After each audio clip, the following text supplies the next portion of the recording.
lo que bota busca.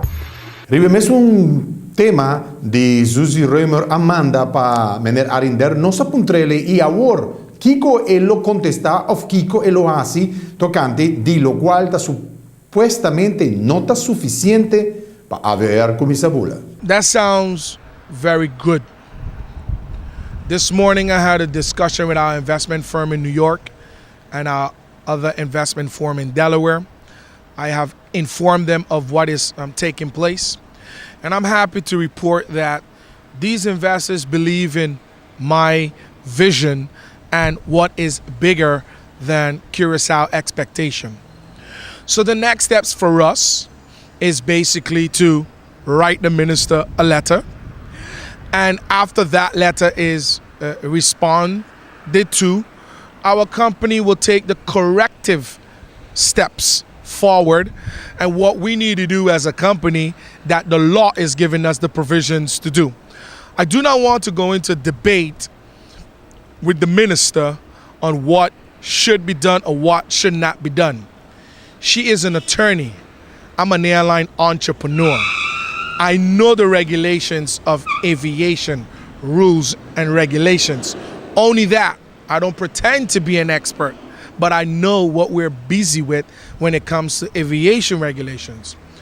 All I'm just saying is that, look, I can understand that you guys want to protect a certain airline in the market. I can understand that monopoly works in Curaçao, but this is not the way forward anymore in a modern society, in a modern world. Look, there is 47% of the young people in Curaçao are unemployed. 47%. You have a stagnant economy. If you as a minister or the government finds that myself personally or our company or our investors do not have the financial capability to express our business plan that has been endorsed, just give us a denial letter. That is all I'm asking for. So what is so hard to do?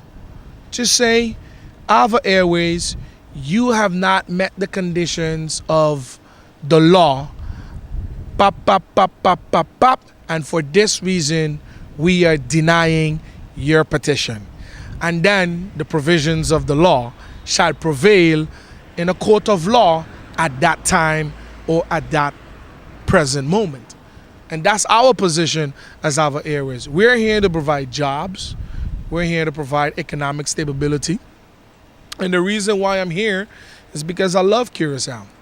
I can get up and leave tomorrow.